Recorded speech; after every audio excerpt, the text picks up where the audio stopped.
નમસ્કાર વિદ્યાર્થી મિત્રો, આજના વિડીયોની અંદર આપણે ધોરણ 7 વિષય વિજ્ઞાનનું દ્વિતીય પરીક્ષા 2026 માટેના મોસ્ટ એમપી પેપરનું સોલ્યુશન કરીશું તથા તમને પેપરની અંદર જે પ્રશ્નો પૂછાણા છે એ કયા કયા આઈએમપી છે આ પ્રશ્નો તમે એકવાર એક્ઝામમાં આપ્યા પહેલાં તમે તૈયાર કરીને જજો, કારણ કે આ એક્ઝામમાં પૂછાયેલા પ્રશ્નો છે એટલા માટે તમારા માટે ખૂબ જ અગત્યના કહેવાય। તો એકવાર આ વિડીયો પૂરો જુઓ, જે પ્રશ્નો દેખાય છે એનો સ્ક્રીનશોટ લો અને એક્ઝામ પહેલાં વાંચીને જજો। ઓકે, તમારા બીજા મિત્રોને શેર કરજો અને આવા ઉપયોગી વિડીયો માટે આપણી ચેનલને સબસ્ક્રાઈબ કરી દેજો। તો જો પહેલો પ્રશ્ન તમારે વિકલ્પવાળો આપેલો હતો, જેમાં આપેલું છે મનુષ્યમાં મહદ અંશે ઉત્સર્ગ દ્રવ્ય તરીકે ખાલી જગ્યા જોવા મળે છે। તો એમાં જવાબ આવશે મિત્રો ઓપ્શન સી યુરિયા। બીજું છે ફલન પામેલા અંડકોષને ખાલી જગ્યા કહે છે, તો એમાં જવાબ આવશે ઓપ્શન બી ફલિતાંડ। પછી ત્રીજું છે ઇલેક્ટ્રિક હીટરમાં રહેલા ગૂંચળાના તારને ખાલી જગ્યા કહે છે, તો એમાં જવાબ આવશે ઓપ્શન ડી એલિમેન્ટ। પછી ચોથો પ્રશ્ન વસ્તુના પરિમાણ કરતાં મોટું આભાસી પ્રતિબિંબ ખાલી જગ્યા વડે મળે છે, તો એમાં જવાબ આવશે ઓપ્શન એ અંતર્ગોળ અરીસા વડે। પછી બ આપેલો હતો કે મને ઓળખો, તો એમાં પહેલો પ્રશ્ન છે હું ભૂમિની અંદરથી પાણી શોષાવાની પ્રક્રિયા છું, તો આ જલવાહક પેશી પણ થાય અથવા પ્રક્રિયા કીધી છે એટલે શોષણ પણ થાય। બીજું છે હું વૃક્ષોના પ્રકાંડ ઉપરનો ડાળીવાળો ભાગ છું, તો એને તાજ પણ કહેવાય અથવા મુકુટ પણ કહેવાય છે। પછી ત્રીજો છે હું મૃત વનસ્પતિ અને પ્રાણીઓને સેન્દ્રિય પદાર્થમાં ફેરવતો સૂક્ષ્મજીવ છું, તો એનો જવાબ આવશે વિઘટકો। પછી ચોથો પ્રશ્ન છે હું પરિવહન તંત્ર ન ધરાવનાર સજીવ છું, તો એમાં જવાબ આવશે મિત્રો હાઇડ્રા।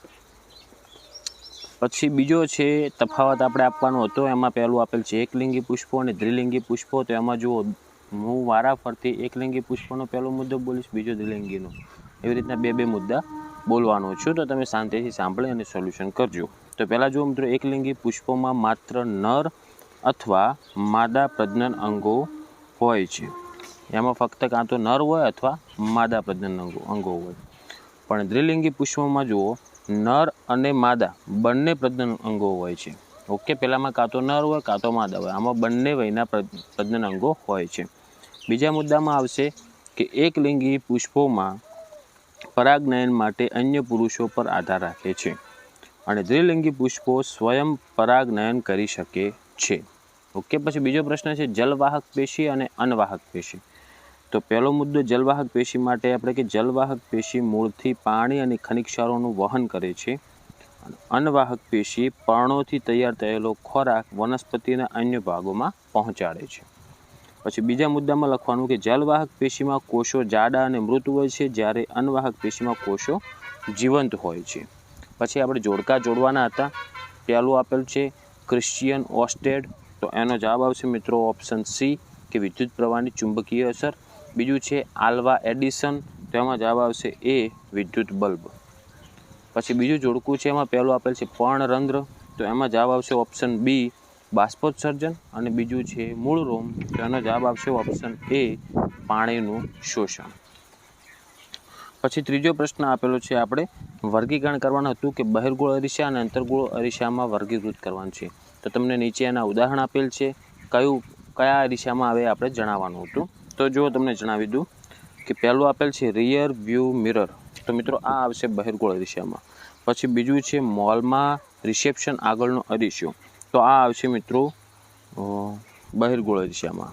ઓકે, પછી ત્રીજું છે ટ્રેનની હેડલાઇટમાં વપરાતો અરીસો, તો એ આવશે અંતર્ગોળ અરીસામાં। અને ચોથું દાંતની તપાસ માટે વપરાતો અરીસો, તો એ પણ આવશે અંતર્ગોળ અરીસામાં। પછી બીજું છે જુઓ નીચેની વનસ્પતિને ગુંદર આપતી વનસ્પતિ અને તેલ આપતી વનસ્પતિમાં વર્ગીકૃત કરો।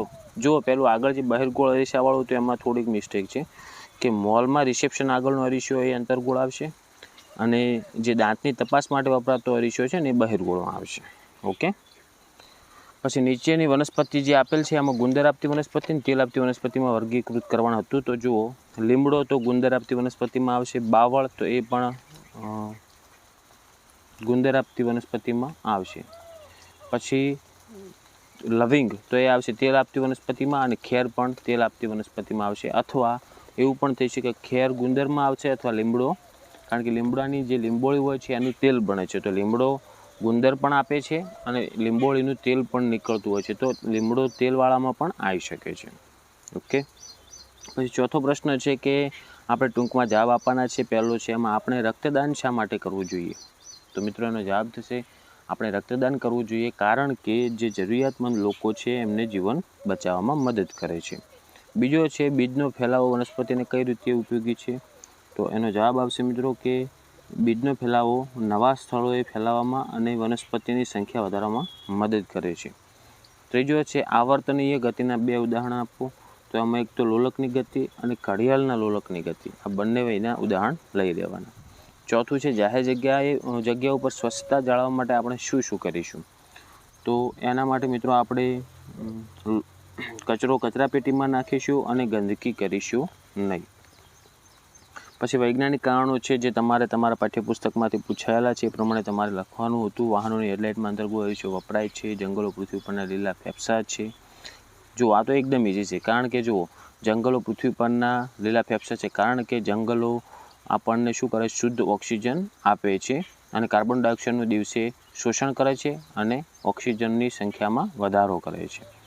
ઓકે, આથી આપણું સમગ્ર જીવન ઓક્સિજન ઉપર આધારિત હોવાથી વનસ્પતિ અથવા વૃક્ષો એ પૃથ્વી પરના લીલા ફેફસા ગણાય છે. આ રીતના તમારે લખવાના હતા. પછી આગળ જુઓ આપણે હવે ડાયરેક્ટ જોઈશું પ્રશ્ન નંબર 7, જેમાં તમારે જવાબ આપવાનો છે 7બ. રેડી? પહેલાં જોઈશું કે લોલકની લંબાઈ વધારવામાં આવે તો તેના આવર્તકાળમાં શું ફેરફાર થાય છે? તો જો લોલકની લંબાઈ વધારવામાં આવે તો તેનો આવર્તકાળ વધે છે. પછી બીજું છે સમતલ દિશામાં વસ્તુનું કેવા પ્રકારનું પ્રતિબિંબ જોવા મળે છે? તો એમાં જવાબ આવશે આપાસી, ચત્તુ અને વસ્તુના જેવું જ પ્રતિબિંબ જોવા મળે છે. ત્રીજો છે CFL બલ્બનો નિકાલ સુરક્ષિત રીતે કરવો જરૂરી છે. શા માટે? તો કારણ કે તેમાં એક પારો હોય છે અને જે પારો પર્યાવરણ માટે હાનિકારક છે એટલા માટે એનું સુરક્ષિત રીતે નિકાલ કરવો જોઈએ. મિત્રો આગળ આપણે પ્રશ્ન 7બ જોઈશું, જેમાં આપણે દાખલાનો ડાયરેક્ટ જવાબ હું તમને જણાવીશ. કે પહેલો પ્રશ્ન આપેલ છે આદ્યા સાયકલ પર તેના ઘરથી 15.5 મિનિટમાં પહોંચે છે. જો સાયકલની ઝડપ 2 મીટર પ્રતિ સેકન્ડ હોય તો તેના ઘરથી શાળા વચ્ચેનું અંતર શોધો. તો એનો જવાબ મિત્રો આવશે 1.8 કિલોમીટર, જેણે કિલોમીટરમાં લખ્યું હોય એને, અને જો મીટરમાં લખ્યું હોય તો એનો જવાબ થશે 1800 મીટર. પછી બીજો પ્રશ્ન છે 2 સ્ટેશન વચ્ચેનું અંતર 428 કિમી છે. ટ્રેનને આ અંતર કાપવા માટે 4 કલાક લાગે છે. તો આ ટ્રેનની ઝડપ શોધો. તો અંતર ભાગ્યા સમય. હવે જો 428 ભાગ્યા આપણે 4 કરીશું તો એનો જવાબ આવશે મિત્રો 107 કિલોમીટર પ્રતિ કલાક. ત્રીજો છે શિક્ષક સાદા લોલકની મદદથી 20 દોલન પૂર્ણ કરવા માટે 32 સેકન્ડનો સમય લે છે. તો લોલકનો આવર્તકાળ કેટલો હોય? તો એનો જવાબ આવશે મિત્રો 1.6 સેકન્ડ. પછી જુઓ આગળ હવે આપણે ડાયરેક્ટ પ્રશ્ન નંબર 11 જોઈશું, કારણ કે આ મોટા પ્રશ્નો છે જેનું સોલ્યુશન આપણે કરવા જઈશું તો વિડીયો ખૂબ જ લાંબો થશે. જેમાં તમને એક આલેખ આપેલો છે, એ આલેખ પ્રમાણે તમારે પ્રશ્નોના જવાબ આપવાના છે. તો પહેલું છે આલેખમાં એક્સ અક્ષ ઉપર શું દર્શાવેલ છે? તો તમે જોઈ શકો છો જે નીચેલો અક્ષ છે એને એક્સ અક્ષ કહેવાય. તો એના ઉપર જવાબ આવશે મિત્રો આલેખમાં એક્સ અક્ષ પર સમય દર્શાવેલો છે, જે AM દર્શાવેલો છે, બરાબર. પછી બીજો છે 9:30 કલાકે, મતલબ 9:30 કલાકે બસ કેટલા કિમી અંતર કાપે છે?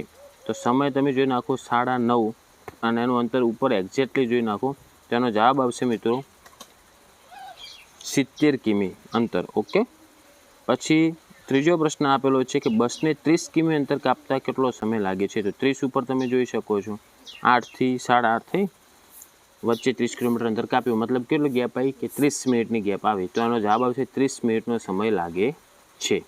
તો મિત્રો આ હતું આપણે ધોરણ 7 વિશે વિજ્ઞાનનું મોસ્ટ એમપી પેપર અને એનું સોલ્યુશન. તો આશા રાખું છું મિત્રો કે વિડીયો તમને ઉપયોગી બન્યો હશે. તો વિડીયોને લાઇક કરો, બીજા મિત્રોને શેર કરો અને આવા ઉપયોગી વિડીયો માટે આપણી ચેનલને સબસ્ક્રાઈબ કરજો. હવે મળીશું મિત્રો આપણે નેક્સ્ટ વિડીયોમાં. Thank you so much for watching my videos. Thank you so much.